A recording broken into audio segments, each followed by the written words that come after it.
Today, we're digging into something pretty wild, how a cement company managed to more than double its profits in just 1 year. This is the story of Maple Leaf Cement's incredible financial performance, and it all kicks off with one big number.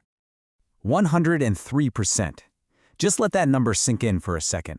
That figure is at the very heart of our story today, and it represents a massive, almost unbelievable leap for Maple Leaf Cement. Yep, that's right.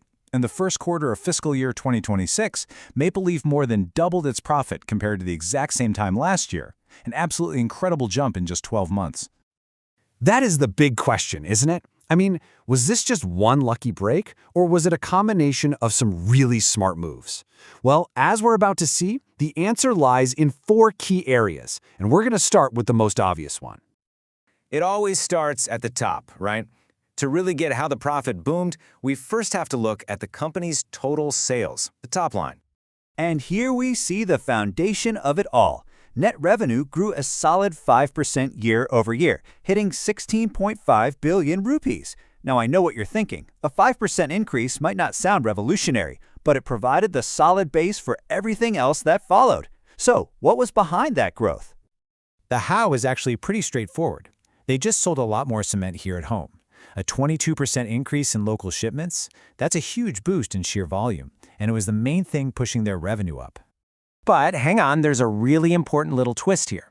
While that year-over-year picture looks great, sales actually dropped 5% compared to the previous quarter. And the reason for that? Falling local prices. This tells us the profit story isn't just about selling more. It's way more interesting than that. So if revenue only grew by 5%, how in the world did profit explode by 103%? Well, that brings us to part 2 of our story, profitability. In other words, how much money the company actually kept from every single sale. Maple Leaf just got a lot more profitable at its core business. The company's gross margins, that's the profit on each sale, improved from 31.6% all the way up to 33.9%.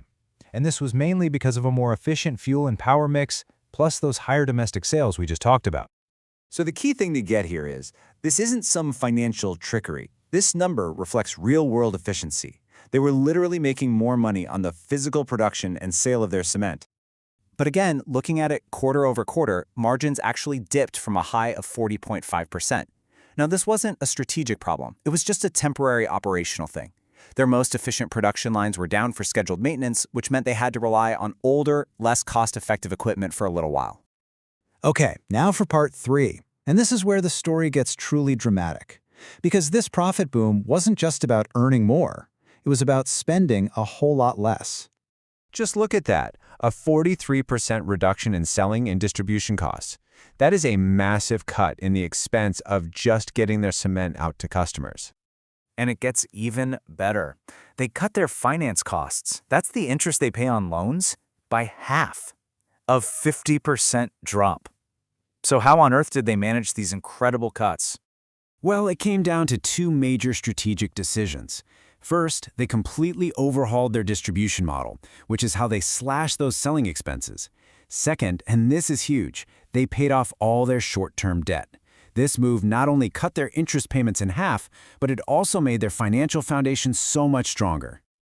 And there was another powerful piece of the puzzle.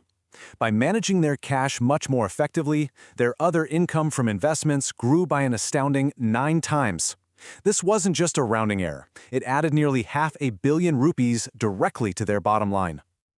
Okay, so we've seen all the individual pieces. A little more revenue, better margins, and radically lower costs. Now let's put it all together and see the final profit formula. And here's the full recipe. You take that modest revenue growth, you add better operational efficiency, then you multiply the effect with dramatic cost-cutting. Add in one last piece, a slightly lower tax rate, and the result is that incredible 103% explosion in profit. Every single piece was essential. This next slide shows you exactly why this wasn't just some lucky quarter. The company's fundamental health improved right across the board. You look at key metrics that measure profitability and efficiency, like net margins and return on equity, they nearly doubled. This points to a much more robust and well-run business. And that's really the main takeaway from all of this. The headline might be about growth, but the real story is about transformation. They re-engineer their operations. They cleaned up their balance sheet, and they became fundamentally better at their core business. Which leaves us with one final big question. This stunning performance wasn't a fluke. It was the result of a deliberate, strategic transformation. The question now is, can this new, leaner Maple Leaf Cement keep it up? I guess we'll just have to wait and see.